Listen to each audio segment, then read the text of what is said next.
KPM BST Kantor Pos dan KPM BPNT PPKM jangan berkecil hati. Topik kita kali ini adalah peluang KPM BST dan KPM BPNT PPKM dan masyarakat yang belum dapat bantuan sosial untuk bisa mendapatkan bantuan BPNT dan PKH.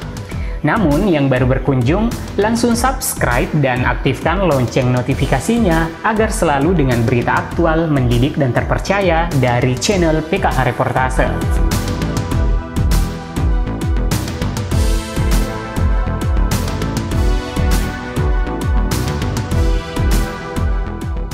Ada penambahan kartu sembako tadi yang 5,9 juta, jadi kami mengusulkan lanjutannya sebesar 14 triliun 160 miliar rupiah untuk 12 bulan.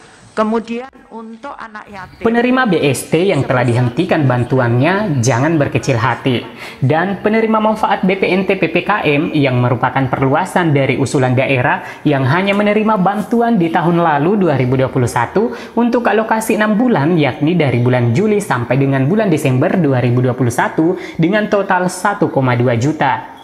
Meskipun sampai saat ini belum ada keterangan resmi dari pemerintah bahwa akan ada kelanjutan di tahun 2022.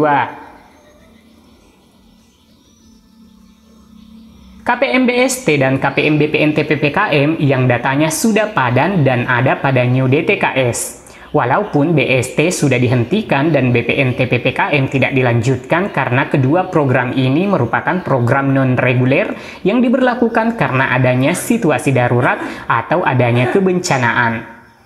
Akan tetapi, jika ada penambahan kuota baik untuk PKH maupun kuota BPNT, maka KPM BST dan KPM BPNT yang ada di DTKS ada kesempatan masuk sebagai keluarga penerima manfaat, dan yang paling penting, warga masih tercatat sebagai penerima bantuan sosial PBI. Sobat PKH Reportase, mari kita membahas kemungkinan penerima kedua program non-reguler ini yang telah di-stop karena sebagaimana kita ketahui, BST dan BPNT PPKM adalah program bantuan non-reguler karena adanya pemberlakuan pembatasan aktivitas masyarakat seperti PSBB, kekarantinaan kesehatan, bencana alam, dan PPKM. Sobat PKH Reportase, perlu diketahui, Kementerian Sosial memiliki dua program penyaluran bansos kepada masyarakat, yakni program reguler dengan tujuan pengentasan kemiskinan dan menciptakan SDM yang unggul, dan program non-reguler yang dirancang untuk kedaruratan, bukan untuk keperluan permanen. BST yang hanya cair hingga bulan September lalu dan BPNT PPKM yang mulai diberlakukan bulan Juli hingga Desember 2021 lalu diluncurkan pemerintah terkait dengan kebijakan pemberlakuan pembatasan kegiatan masyarakat PPKM, jelas Risma, Menteri Sosial. Menurutnya, pemerintah perlu memberikan bantuan kepada masyarakat yang terdampak PPKM, sebab selama PPKM aktivitas ekonomi masyarakat terbatas sehingga pendapatan juga berkurang.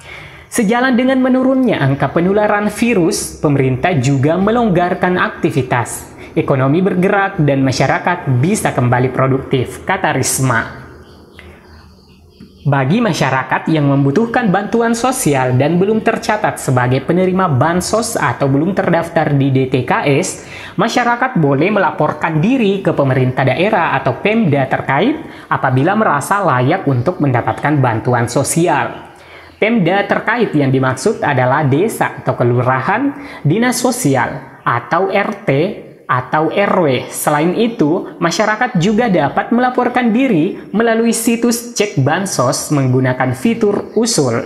Sementara itu, untuk melaporkan penerima manfaat yang tidak layak mendapatkan bantuan sosial, masyarakat dapat menggunakan fitur Sangga. Pada kesempatan yang sama pun, Risma menegaskan bahwa Pemda memiliki peran sangat penting untuk memastikan bantuan sosial tepat sasaran. Informasi ini buat peserta BST yang namanya sudah padan dan ada di New DTKS untuk saat ini tidak perlu berkecil hati.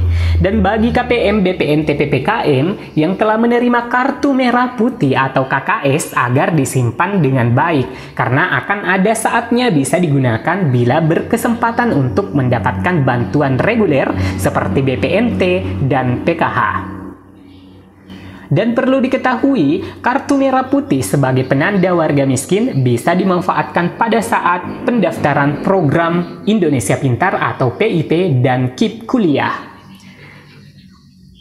Meskipun BST dan program BPNT PPKM sudah dihentikan, akan tetapi jika nantinya ada penambahan kuota baik itu untuk PKH maupun kuota BPNT, maka KPM BST yang ada di DTKS ada kesempatan masuk sebagai keluarga penerima manfaat.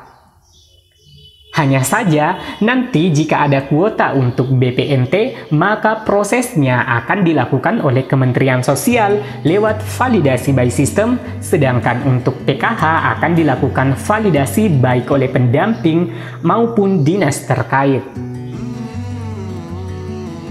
Memang tidak ada program yang instan dan membutuhkan waktu karena selain ketersediaan kuota, calon penerima bantuan sosial harus diverifikasi dan divalidasi datanya. Dan yang padan data kependudukannya dengan DTKS dan Dukcapil serta memiliki syarat dan sasaran yang ditetapkan masing-masing program seperti PKH memiliki sasaran yang berkomponen dan berkategori, begitupun program BPNT dan bahkan program terbaru dari Kementerian Sosial bagi anak usia belum sekolah mendapatkan Rp300.000 dan Rp200.000 yang bersekolah dikhususkan ke anak-anak yatim yang orang tuanya meninggal karena kasus COVID-19. Sobat PKH Reportase, bagi KPM BPNT PPKM dan KPM BST, jadi selama data Anda ada di DTKS, apabila nanti ada penambahan kuota baik PKH maupun BPNT, maka kesempatan itu insya Allah akan ada. Sebab saat ini ada di beberapa daerah KPM PKH maupun BPNT baru ada yang berasal dari KPM BST sebelumnya. Begitupun KPM BPNT PPKM sudah ada yang masuk menjadi KPM penggenapan kuota 10 juta KPM PKH. Hanya saja semua itu butuh proses dan selagi ada kuota penambahan.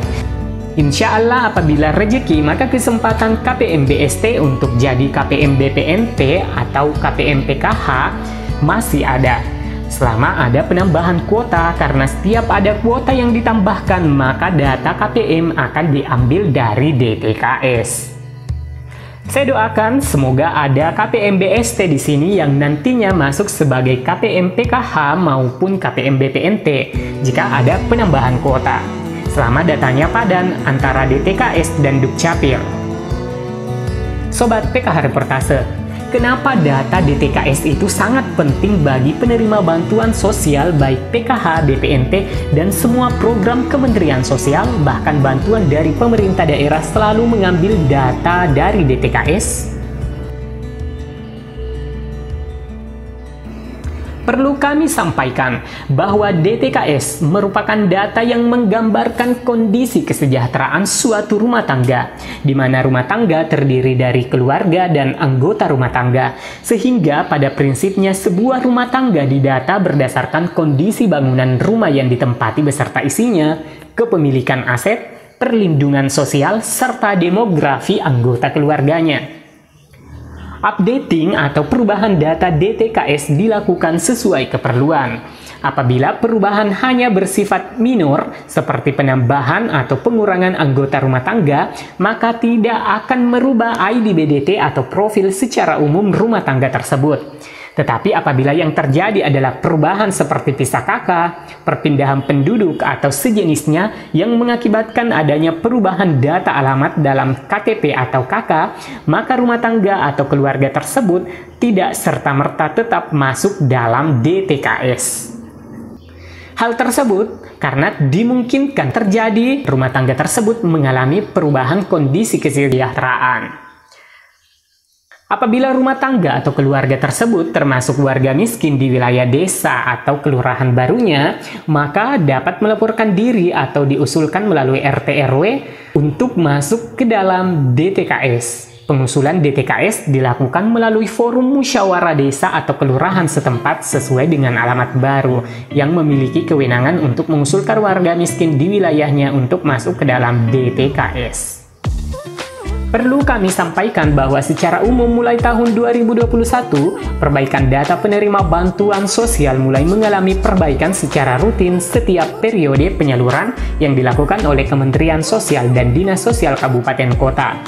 Perbaikan yang dilakukan salah satunya mencakup validasi data kependudukan yang dilakukan bersama Dukcapil, baik di tingkat kabupaten kota hingga Dukcapil pusat di Kemendagri. Melalui proses ini, kasus-kasus invaliditas data kependudukan yang terdeteksi seperti NIK sama, nama beda, NIK invalid, belum rekam EKTP, NIK ganda, dan lain-lain. Secara otomatis, data KPM menjadi tidak valid, sehingga tidak muncul dalam daftar KPM penerima salur berjalan atau periode salur berjalan. Selain karena proses validasi data kependudukan, bisa juga karena terjadi perbaikan data ada di tahap pengusulan, misalnya digantikan oleh KPM lain yang lebih berhak atau membutuhkan di forum musyawarah desa kelurahan, atau terjadi perubahan KK tetapi belum melaporkan perubahan data dan lain-lain. Sehingga dimungkinkan bahwa seorang keluarga yang pernah menerima bantuan sosial sebelumnya tidak lagi menerima di periode berikutnya. Sebelum kami mengakhiri video ini, catatan penting bagi yang belum mendapatkan akses bantuan sosial, apabila keluarga Anda termasuk warga miskin di wilayah setempat atau sesuai alamat KTP saudara dan merasa membutuhkan bantuan sosial untuk menunjang kebutuhan pokok keluarga, maka sobat media sosial dapat mengajukan diri sebagai keluarga penerima manfaat dengan datang langsung ke Sekretariat Sistem Layanan Rujukan Terpadu SLRT yang ada di kantor Dinas Sosial Kabupaten Kota sesuai alamat KTP saudara dengan membawa bukti identitas atau KTP dan KK yang berlaku. Demikian yang bisa kami sampaikan. Jika ada pertanyaan, silahkan diketikkan di kolom komentar. Bagi yang belum subscribe, klik dan aktifkan lonceng notifikasinya. Sebarkan beritanya jika bermanfaat dan tanggapi beritanya dengan like atau dislike. Dan sampai jumpa di video selanjutnya. Wassalamualaikum warahmatullahi wabarakatuh. Merupakan pertemuan yang istimewa di tengah pandemi COVID-19. KPM PKH mengikuti jalan FDS P2K2 dengan Kartu Keluarga Sejahtera